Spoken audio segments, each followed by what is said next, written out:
అది పొద్దున్నే 6:30 doctor Rajesh and doctor Nupur అనే ఇద్దరు భార్యాభర్తలు తన కూతుర్ని నిద్రలేపడానికి వెళ్తే బెడ్ మీద గొంతు కోసేసి ఉన్న వాళ్ళ కూతురు డెడ్ బాడీ కనిపించింది. ఆ చనిపోయిన అమ్మాయికి 14 సంవత్సరాలు. నైట్ వరకు ఇంట్లో ఉన్న వాళ్ళ పనివాడు పొద్దున్న చూస్తే కనిపించడు. ఇది జరిగి ఇప్పటికీ 17 సంవత్సరాలు అవుతుంది. కానీ ఈ కేసు ఇంకా సాల్వ్ అవ్వలేదు. ఆ 14 ఏళ్ల పాపని ఎవరు చంపారు, ఎందుకు చంపారు, ఆ పనివాడు ఏమయ్యాడు, ఇప్పటికీ ఈ కేసు సాల్వ్ అవ్వకపోవడానికి రీజన్ ఏంటి? ఈ క్వశ్చన్స్కి ఆన్సర్స్ తెలుసుకోవాలి అంటే మనం ఈ ఆయుషి కేసుని డీప్గా ఇన్వెస్టిగేట్ చేయాలి.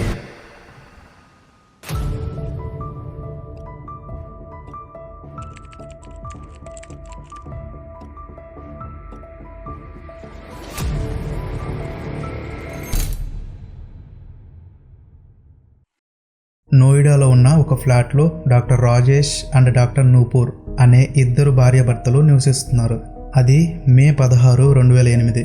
ఆ రోజు పొద్దున్నే 6:30 వాళ్ళిద్దరూ ఎప్పట్లాగానే నిద్రలేచి వాళ్ళ కూతురు పడుకుని ఉన్న రూమ్ని ఓపెన్ చేశారు. లోపల బెడ్ మీద గొంతు కోసేసి ఉన్న వాళ్ళ కూతురు డెడ్ బాడీ కనిపించింది. కూతుర్ని అలా చూడగానే పేరెంట్స్ షాక్ అయ్యారు. వెంటనే వాళ్ళ ఇంటి పనోడిని పిలిచారు, కానీ అతను కనబడట్లేదు. ఆ హత్య జరిగిన స్పాట్కి వెంటనే పోలీసులు చేరుకున్నారు. వాళ్ళ ఇంటి పనోడైన హేమరాజ్ అనే అతను కనపడకపోయేసరికి తనే ఈ హత్య చేసి ఉంటాడని పోలీసులు అనుకున్నారు. హేమరాజ్ కోసం పోలీసులు వెతకడం మొదలుపెట్టారు. తర్వాత రోజు పొద్దున్నే వాళ్ళ అపార్ట్మెంట్స్ పై నుండి ఏదో చచ్చిన వాసన రావడం అక్కడున్న వారు గమనించారు. పైకి వెళ్ళి చూస్తే అక్కడ గొంతు కోసేసి ఉన్న హేమరాజ్ డెడ్ బాడీ కనిపించింది. డెడ్ బాడీ కాస్త డీకంపోజ్ అయ్యి ఉంది.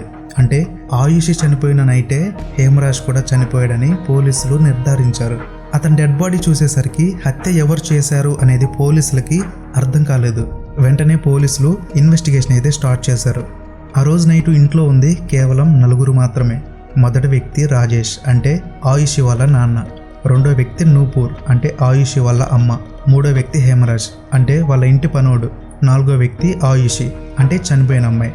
ఆ రోజు ఇంట్లో ఉంది 4. 2 చనిపోయారు, 2 బతుకున్నారు. బతుకున్నది తల్లిదండ్రులే కాబట్టి ఈ హత్య వాళ్లే చేశారని పోలీసులు అనుమానించారు. ఆ రోజు నైట్ ఏం జరిగింది అనేది పోలీసులు ఈ విధంగా చెప్పారు. రాజేష్ తన ల్యాప్టాప్ ఓపెన్ చేసి వచ్చిన మెయిల్స్ చూస్తూ ఉన్నాడు.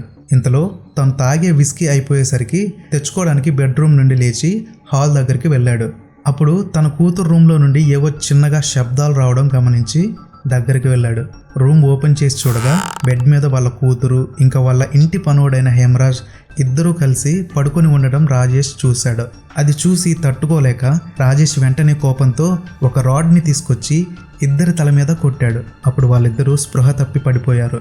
రాజేష్ తన భార్య అయిన నూపూర్ సహాయంతో హేమరాజ్ని ఫ్లాట్ పైకి తీసుకువెళ్ళి కత్తితో గొంతు కోశాడు. కిందికి వచ్చి బెడ్రూమ్లో ఉన్న తన కూతురు గొంతు కూడా కోశాడు. ఎవరికి అనుమానం రాకుండా ఉండడానికి రక్తం మార్కల్ని కడిగేశారు. పొద్దున్నే లేచి వాళ్ళకి ఏమీ తెలియనట్టు యాక్ట్ చేశారని పోలీసులు ఈ విధంగా చెప్పారు. వాళ్ళు చెప్పిన స్టోరీకి ప్రూఫ్స్గా ఏం చూపించారంటే రాత్రి 12:30 నుండి పొద్దున్న 6 గంటల వరకు rotor switch on and of అవుతూనే ఉంది. దాంతో పోలీసులు rotor switch on and of చేసింది ఎవరని, అలాగే మీ కూతురి హస్తికలు నదిలో కలపడానికి హరిద్వార్కి వెళ్ళినప్పుడు అక్కడ రికార్డ్స్లో ఆయుషి 2 గంటలకు చనిపోయిందని రాయించారు. అది మీకు ఎలా తెలుసు అని పోలీసులు అడగ్గా రాజేష్ మౌనంగా ఉండిపోయాడు. దాంతో పోలీసులు రాజేష్ని కస్టడీలో ఉంచారు. కానీ సరైన ఎవిడెన్స్ చూపించలేకపోయారు. అందుకే 50 రోజుల తర్వాత రాజేష్ని కోర్టు జైలు నుండి విడుదల చేసింది. తర్వాత ఈ కేసుని కోర్టు సిబిఐకి అప్పగించింది. సిబిఐ ఇన్వెస్టిగేట్ చేయడం మొదలుపెట్టింది. సిబిఐ టీం హత్య ఎలా జరిగింది అనే దాని గురించి ఇంకొక స్టోరీ చెప్పింది. అదేంటంటే డాక్టర్ రాజేష్ పనిచేసే క్లినిక్లో కృష్ణ అనే కాంపౌండర్ ఉన్నాడు. ఈ హత్య జరగడానికి 1 వీక్ ముందు కాంపౌండర్ కృష్ణ క్లినిక్లో ఏదో చిన్న తప్పు చేసేసరికి రాజేష్ అతన్ని అందరి ముందు బాగా తిట్టాడు. దానివల్ల రాజేష్ మీద కృష్ణ కోపం పెంచుకున్నాడు. కృష్ణ అప్పుడప్పుడు రాజేష్ మీద ఎలాగైనా రివెంజ్ తీర్చుకోవాలని వాళ్ళ ఫ్రెండ్స్తో అంటుండేవాడు. ఆ రోజు నైట్ ఫ్లాట్లో ఓనర్స్కి తెలియకుండా హేమరాజు ఉండే చిన్న రూమ్లో Hemraj, Krishna and Rajesh car driver అయిన రాజ్ కుమార్ కూడా ఉన్నారు. ముగ్గురు కలిసి మందు తాగుతూ టీవీ చూస్తున్నారు. మధ్యలో కార్ డ్రైవర్ అయిన రాజ్ కుమార్ ఆయుషిని లవ్ చేస్తున్నానని ఇంకా ఆయుషి గురించి వల్గర్గా మాట్లాడాడు. అప్పుడు హేమరాజ్ తను నా కూతురు లాంటిది, తన గురించి ఇంకొకసారి తప్పుగా మాట్లాడితే ఊరుకోను అని రాజ్ కుమార్కి వార్నింగ్ ఇచ్చాడు. ఇంతలో వాళ్ళు తెచ్చుకున్న మందు అయిపోయింది. హాల్లో ఉన్న మందును తీసుకురమ్మని హేమరాజ్ని ఫోర్స్ చేశారు. హేమరాజ్ మందు తేవడానికి హాల్లోకి వెళ్ళగానే రాజ్ కుమార్ అండ్ కృష్ణ ఆయుషి ఉన్న రూమ్కి సైలెంట్గా వెళ్ళారు. బెడ్ మీద ఉన్న ఆయుషిని పట్టుకోవడానికి ట్రై చేశారు. ఈ శబ్దం విని హేమరాజ్ వచ్చి చూశాడు.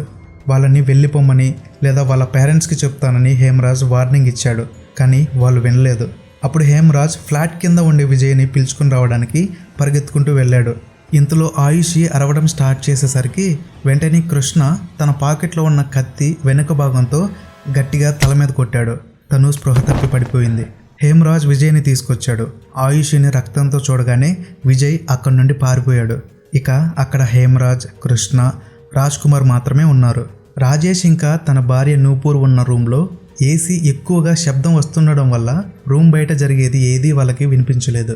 కృష్ణ అండ్ రాజ్ కుమార్ హేమరాజ్ని కన్విన్స్ చేద్దామని ట్రై చేస్తున్నారు. ఇక్కడ మాట్లాడుకుంటే వాళ్ళ పేరెంట్స్ నిద్రలేస్తారని పైకి వెళ్ళి మాట్లాడుకుందామని ముగ్గురు కలిసి పైకి వెళ్ళారు. ఎంత ట్రై చేసినా హేమరాజ్ కన్విన్స్ కాకపోయేసరికి కృష్ణ తన కత్తి తీసి దానికి వెనుక భాగంతో హేమరాజ్ తల మీద గట్టిగా కొట్టాడు. అతను స్పృహ తప్పి పడిపోగానే గొంతు కోశాడు. మళ్ళీ కింద ఉన్న ఫ్లాట్కి వచ్చి ఆయుషి గొంతు కూడా కోశాడు. తర్వాత అక్కడ నుండి వాళ్ళు పారిపోయారు. పొద్దున్నే వాళ్ళ పేరెంట్స్ నిద్రలేచి చూడగా ఇక స్టోరీ ఏం జరిగిందో మీకు తెలుసు. ఇదే సిబిఐ చెప్పిన స్టోరీ. అందుకని ఆ ముగ్గురిని అంటే కృష్ణ, రాజ్ కుమార్, విజయ్ని అరెస్ట్ చేశారు. సిబిఐ చెప్పిన స్టోరీకి ప్రూఫ్స్గా ఏం చూపించారంటే హత్య జరగడానికి 1 వీక్ ముందు రాజేష్కి, కృష్ణకి గొడవ జరిగిందని క్లినిక్లో ఉన్న మిగతా స్టాఫ్ చెప్పారు. ఆ రోజు నైటు వాళ్ళ ముగ్గురు ఫ్లాట్లోనే ఉన్నారని చెప్పడానికి హేమరాజ్ రూమ్లో దొరికిన మందు బాటిల్స్ని చూపించారు. హేమరాజ్కి మందు అలవాట్లేదు, సో మిగతా ఇద్దరు మందు తాగి ఈ పని చేశారని చెప్పారు. కృష్ణకి, రాజ్ కుమార్కి నార్కో టెస్ట్ చేశారు. నార్కో టెస్ట్ అంటే లైట్గా ఒక డ్రగ్ ఇస్తారు. దానివల్ల వాళ్ళకి మత్తు ఎక్కుతుంది. ఆ మత్తులో ఏం అడిగినా నిజమే చెప్తారు. ఆ టెస్ట్లో ఆ రోజు రాత్రి వాళ్ళు చేసిన నిజం మొత్తం చెప్పారు.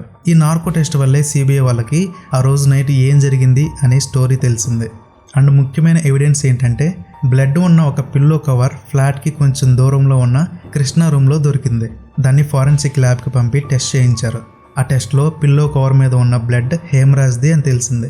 ఆ రోజు నైటు అక్కడ నుండి పారిపోయిన విజయ్ కూడా తను చూసిందంతా సిబిఐకి చెప్పాడు. కానీ ఇక్కడే ఒక చిక్కు వచ్చి పడింది. నార్కో టెస్ట్లని కోర్టు ఎవిడెన్స్గా అంగీకరించదు. ఆ విజయ్ని సిబిఐ వాళ్ళు కొట్టి నిజం చెప్పించారు. ఆ రోజు నైటు అపార్ట్మెంట్స్లోకి ఎవరు ఎంటర్ కాలేదని కింద వాచ్మెన్ చెప్పాడు. అలాంటప్పుడు హేమరాజ్ రూమ్లోకి కృష్ణ అండ్ రాజ్ కుమార్ ఎలా వచ్చారు అనేది కాంట్రవర్సీగా ఉంది. సో సరైన ఎవిడెన్స్ లేక మళ్ళీ ఈ కేసుని సిబిఐలో ఇంకొక టీంకి అప్పగించారు. ఆ సెకండ్ టీం పోలీసులు ఏం చెప్పారో తిరిగి వీళ్ళు కూడా సేమ్ అదే స్టోరీ చెప్పారు. అంటే పేరెంట్స్ అయిన రాజేష్ అండ్ నూపూర్ హంతకులని, అందుకని ఆ ముగ్గురు పనులని విడిచిపెట్టి పేరెంట్స్ని అరెస్ట్ చేశారు. కానీ పేరెంట్సే హంతకులు అని చెప్పడానికి కరెక్ట్ ఎవిడెన్స్ సేకరించలేకపోయారు. మళ్ళీ అక్టోబర్ 12, 2017న సరైన ఎవిడెన్స్ లేక రాజేష్ మరియు నూపూర్ని జైలు నుండి విడుదల చేశారు. 17 సంవత్సరాలు అవుతున్నా ఇప్పటి వరకు ఆయుష్ని ఎవరు చంపారో తెలుసుకోలేకపోయారు.